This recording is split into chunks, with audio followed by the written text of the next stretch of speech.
everyone, it's Pandora here. I have decided to go by Pandora on this channel as well as starting out solitary. It just feels right. There's a little bit of a story behind why I call myself Pandora now, and I talked about it a little bit in my audition video for starting out solitary. But basically Pandora is my witch name that I came up with when I was 13 years old, and it comes from Greek mythology. So Pandora means all gifted, and she was the first woman that the gods created, and they gave her a box and told her not to open it, and she did, and all the ills and the evils and the bad things in the world came out, and she closed the box and kept hope inside. So there was hope still inside this box, and to me it kind of represents a lot of what my path is about as a witch. I have this whole toolbox of things that I can use, skills, things that work for me and help me in my life, and all I have to do is to open that box and let hope out. So it's very meaningful to me. And Cora is, I got the idea from Eris Elizabeth, who I'll link below to her channel. She's got a fabulous channel, and I used to follow her on her Chaos Witch blog, so I was very happy when she started vlogging. But she calls herself Eris, which is her goddess, and then Elizabeth, which is her real middle name. And my real middle name is Corinne, and I've always liked the name Cora, and I kind of thought, maybe if I have a daughter one day, I'll use the name Cora. And I have a daughter now, and she's got a completely different name. So Cora didn't come into it, but I've always really liked it, and so I kind of came up with Cora Pandora. But then I was using that on YouTube, and I was commenting on people's videos and things, and they were getting confused and calling me Cora, and I was like, it's not Cora, it's Pandora. So what do I do? And I went Pandora Cora, and didn't sound right, and then I came up with Pandora Le Cora, like Morgan Le Fay, and it just clicked, and I was like, yes, that's my new YouTube name. So I changed my YouTube name to Pandora Le Cora. I hope you don't mind. I know a lot of people liked the name By Feather, Branch and Stone. I got a lot of compliments for it, but it kind of encompasses where I was at that time. I was very into Reiki at the time, and shamanistic Reiki, and that sort of very nature-based path, and that really earth-centric kind of thing. Whereas now I've gone down a different path, and it's sort of more deity-based for me at the moment. And it's interesting how my path evolves in directions that I didn't really guess that it would. Like sometimes I'll think that I'm going in a certain direction and I'll have a certain spiritual goal for myself, but then the way things actually play out will be really different. And I'm going to call this video something along the lines of update and plans going forward on the channel, because I just want to talk to you guys about a little bit about why I've been away for so long and haven't uploaded a video to this channel, and why I took a very long hiatus from starting out solitary as well, and talk a little bit about my path at the moment as well, and what it's all about, what I'm actually doing, and where I'm at with my spirituality. And so yeah, part of the main reason that I've been away is technological issues, and you could put it down to the Mercury retrograde. But at one time, like, my son headbutted the TV, which I'll get into later on in the video, but my son headbutted the TV, so we didn't have a TV at the time, and then I saw the blue screen of death on my laptop, so I thought that my laptop had died. But long story short, my laptop didn't actually die, so the hard drive wasn't dead. It just, the caddy wasn't keeping the hard drive in place in my laptop, so it wasn't booting up, so I had to get my caddy fixed, and which is good because it was an easier fix than actually replacing the hard drive, so that was lucky. So I was without a laptop for a while, and then my iPhone died as well, which is what I was recording my videos on, and I sort of couldn't record a video for a long time because I didn't have a laptop and I didn't have something to record on. But then I realized I can record videos on this camera, which is my Canon EOS 1100D, and I can actually only get it to focus properly outdoors where it's really bright and It's quite noisy as well. Like, you probably heard the truck go past. That was a garbage truck going past before, and just the traffic noise is shocking. Before, some of my neighbours were fighting and every second word was the F word or the C word, and I was like, oh, I can't record yet. So it's taken me a little while, but hopefully this will be the last video that I have to record on this camera, because I haven't figured out how to get it to focus indoors with a little bit less light. Like, I probably would just have to work out something with some lighting if I wanted to keep recording on this camera. But I am getting another Apple product. Like, my iPhone died and I was on track towards buying another one in August, and then it died, so I didn't have a phone for a while, and I was just using this little cheapy phone that I bought ages ago. So that's what I've been using for a phone, and so it's going to be good to have an Apple product again. I can start getting my life back on track. I need my meditation apps, and I need all my music, and my probably need to get some fitness and nutrition apps as well, because I've put on a little bit of weight recently. Like, not a whole heap, I haven't stacked it on or anything, just because I was sick for a while and I was kind of out of action, and the doctor put me on bed rest, and I kind of comfort ate.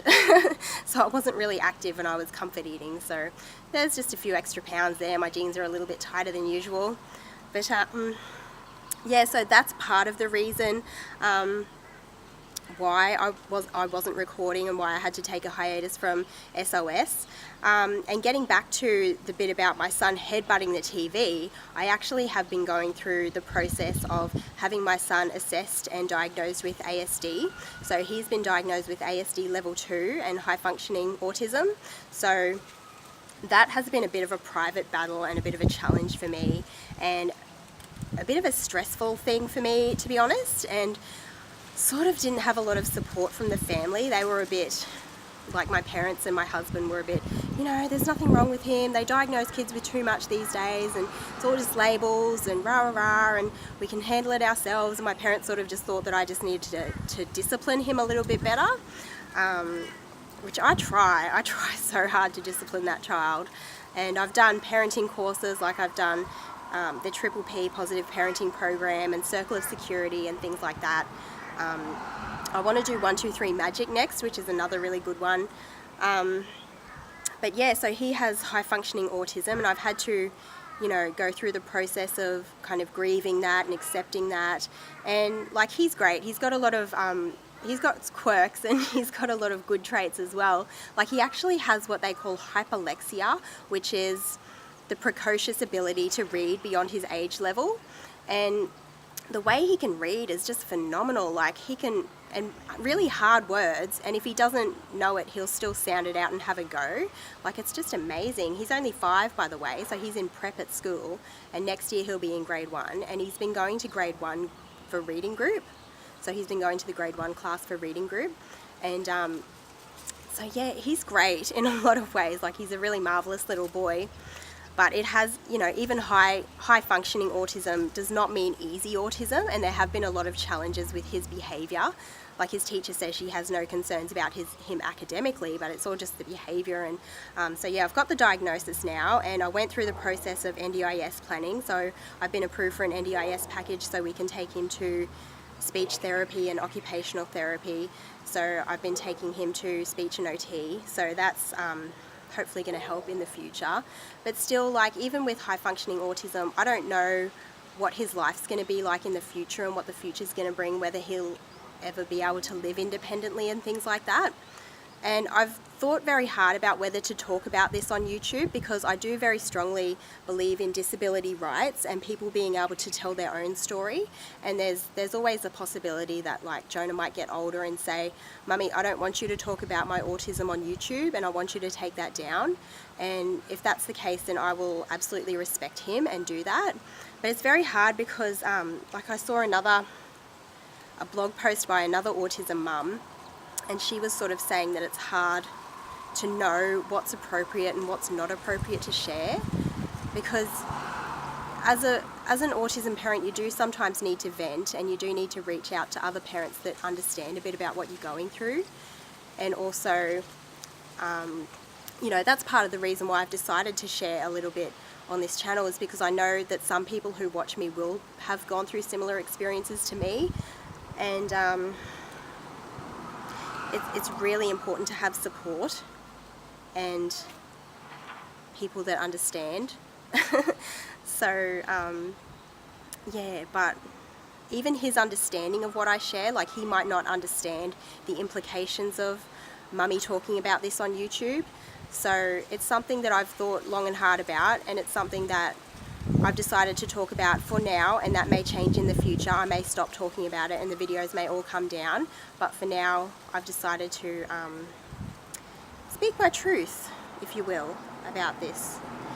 And so, like, I've talked a little bit on this channel before about my own mental health issues and the fact that I've been diagnosed in the past with bipolar, and then more recently with BPD. So I'm back in dialectical behaviour therapy skills training because my therapy skills are really important to me. But, you know, it goes without saying pretty much that things haven't been a walk in the park for me mentally with my mental health, and that's part of the reason why I've been off YouTube as well. And like, I wanted to be upfront and honest with you guys, but I kind of don't want to dump things on you guys. I really respect the people who subscribe to me on YouTube and who, you know, click on my videos when they see me in their feed, and I don't want to dump things on you guys.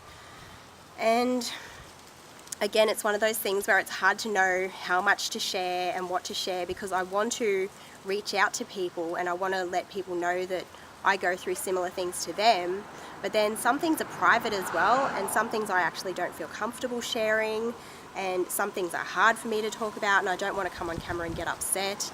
And to a certain point, it doesn't really help. Like, I've got counsellors to talk to, I've got the people who run my DBT skills training, I've got a psychiatrist that I'm seeing at the moment, and like a really great lady that I've been seeing at a local organisation in town. And like, I've just had a lot of support, so I don't need to reach out on YouTube for support. But so yeah, that's why I haven't been on YouTube. But I mean, I'm still, you know, things aren't all bad. Like, it's been hard having a baby. I did get like postpartum mental illness again. With my son, I got a lot of postnatal depression, but this time, since having my daughter, it's been more anxiety. And we did lose my mother-in-law to cancer when my daughter was 6 months old. So 6 months after having a baby, I started this whole grief process, which is kind of already happened. It was already happening because we knew that she was dying, like when I was pregnant, and that was really hard. But things are going to get better. Like, apparently my sister-in-law is moving back to town, and you know, she wants to hang out with me more, so that'll be good. We'll be able to support each other. And I'm still on my spiritual path. Things have changed a lot. Like, as I said, I was really into that Reiki and the earth-centric kind of thing, and now it's more deity-based. And like, I still meditate every single day. That's been a thing that I decided I was going to commit to a very long time ago, and I've made that a commitment that I absolutely stick to. And how do I say it? Like, since losing my mother-in-law and going through that grief process, I've kind of just gone with what feels right for me, and just unapologetically, like, my year for the word is sovereignty. So I'm really just doing what works for me and not feeling the need to explain or apologize to anyone if it's not on the same wavelength with where they're at, if that makes sense. And it's actually been really good. I've just, yeah, if I feel like praying, I'll pray. If I feel like doing ritual, I'll do ritual. Like, I meditate sometimes even several times a day because I have to get through the day. And like, one thing that I haven't been doing is that I haven't been doing Sabbat rituals like 8 times a year for a long time now. One thing that I do is that I'll change up my altar every Sabbat. So every time the wheel of the year turns, I'll change up my altar. And at first I was doing it saying, okay, I'm going to set up my altar, and then I'm going to come down later and do a ritual when the kids go to sleep, and then everything would just get on top of me and I'd be way too tired and I wouldn't get around to doing the ritual. So, and then it became, you know, I'm just setting up the altar differently just for the sake of it, so not actually planning to do a ritual, because by that point I knew it wasn't going to happen. So yeah, so that's something that I do every 6 weeks, and I love it. And I'm kind of rotating my different tools, witchy ephemera as Avalon calls it. So yeah, I'll just kind of go with what feels right, and not necessarily seasonally, but just whatever appeals to me at the time, what energetically feels right and what aesthetically looks pleasing, and getting creative with it. And I love setting up altars. One thing I have done though is that some of you who follow me on Instagram might know that I changed my Instagram, the description of my Instagram channel, and that's I took out the word altars and tarot and oracle, and I'm sort of on a deck buying ban. I am on a complete and total crystal buying ban, so I'm not to buy any crystals or stones whatsoever. So I bought my last crystal, and that was a necklace for my husband with a crystal on it, and I'm like, right, that's my last crystal that I'm gonna buy. And I'm also on a bit of a deck buying ban because I had an argument with another family member about my deck buying habit. And I've got my cabinet now, so I've got this beautiful cabinet with stained glass in it, and it's got doors down the bottom where I put all my oracle decks, like my Blue Angel decks and my Hay House decks and that. I probably will do a tour of it at some stage when I get my new Apple product. But yeah, and then up the top it's got the stained glass, and that's where I put some of, you know, up the top, obviously my out of print and my indie decks, so that the kids can't get into them because they're more expensive. So but yeah, I'm slowing right down on tarot and oracle collecting, which I talked about on this channel before, like months ago anyway. But yeah, so I just wanted to make a video and let you guys know where I'm at. And I do have plans going forward on this video. I will be making more videos about my decks, even though I have slowed right down on buying them. I want to do a decks I'm reaching for video, because I don't particularly work with decks seasonally. I tried to, and I found that I was reaching for fairy decks in the middle of winter and vampire decks in the middle of summer and so on and so forth. So it wasn't really working for me that I was you know, reaching for fairy decks in spring and vampire decks in the fall or autumn or whatever. So I kind of, and yeah, it was autumn, like this last autumn. I just couldn't stop using my Crystal Visions tarot, and I was like, well, this is not a very autumn kind of dark themed deck.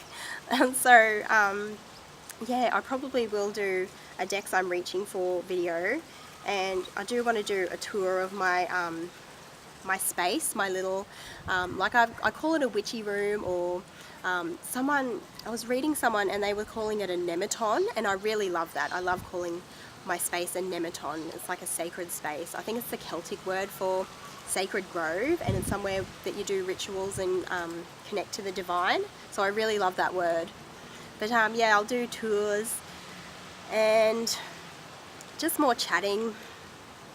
I haven't really decided how much I'll talk about that stuff, because I know that a lot of you follow me for my spiritual path and tarot and oracle and that sort of thing. And, you know, hauls. I'll still do a haul from time to time. Sorry about that, the video cut off, but I've got the shot cut up now, so I'll be able to just tack it on the end.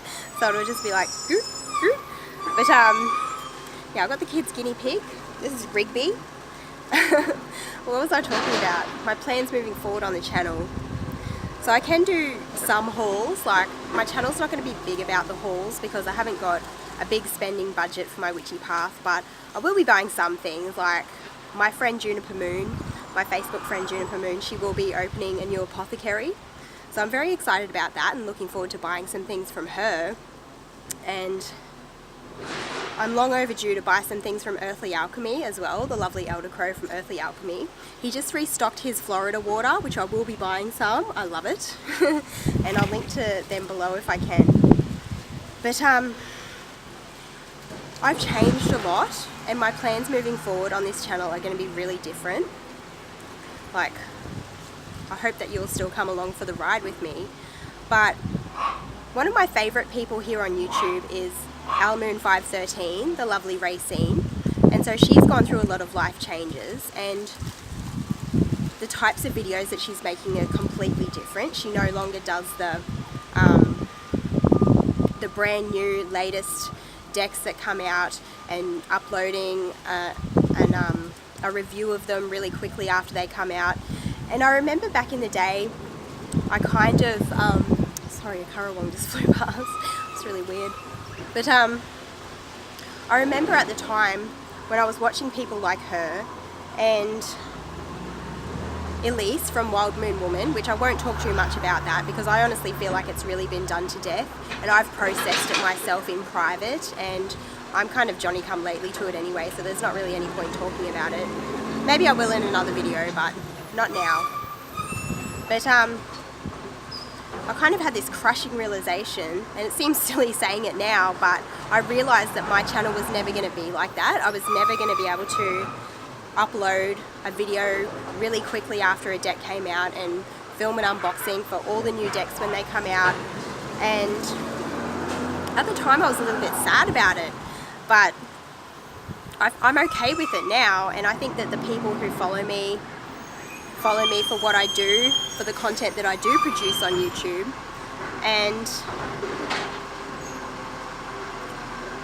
I think people follow me for my honesty and authenticity, and that's honestly what I really respect about Racine and the changes that she's made to her channel, is that she's not the same person anymore that she was when she was uploading the videos of brand new decks all the time, but her channel is still fantastic, and I absolutely love the things that she talks about now. And for a while I sort of didn't talk about my mental health issues a lot on YouTube because I didn't want them to define me. But now I don't want the spirituality and the tarot and oracle and that kind of thing to define me either. And it's really interesting that I've come to that point. And like I said, it's hard to know how much to talk about it, but I do want to make a video on self-help books, the good and the bad. And one thing that I was talking to Katie Flowers on Facebook, I think it was on someone else's page, I think someone else was talking about something, and she kind of mentioned that she's received criticism for talking too much about her mental health on her channel, and she's also received criticism from other people for not talking about it enough. And that just seems absolutely ludicrous to me. Like, to me, I just think that Katie Flowers absolutely has the right to talk about her mental health journey as much or as little as she chooses to. And I feel the same way about myself, and I'm not going to apologize for the things that I do or don't share on this channel. People can choose to follow me and watch me or not. And I really appreciate and respect those of you who do follow me, and I hope that you will come with me on this journey. I'm in a good place now. I feel like I want to make YouTube videos again. I've changed a lot and things are going to be different, but hopefully they'll still be good. And those of you who do want to still watch me, I thank you, and I hope that I can produce interesting videos that you'll enjoy watching. And for those of you who kind of are watching this video thinking, I don't really want to watch this chick anymore, that's fine, and I release you with love, and I say blessed be, and that is okay. Not everybody is a part of everybody's tribe, not everybody resonates with everybody, and people do change, and there are people joining and leaving this community all the time, and the people who remain in this community are always changing and evolving, and we're all on this journey that we call life. We are on a rock hurtling through space, and nobody really knows what's going on, but we're all here. So I'm gonna sign off now. I thank you so much for watching, and I'm sending you so much love and many blessings, and I'll see you next time. Bye!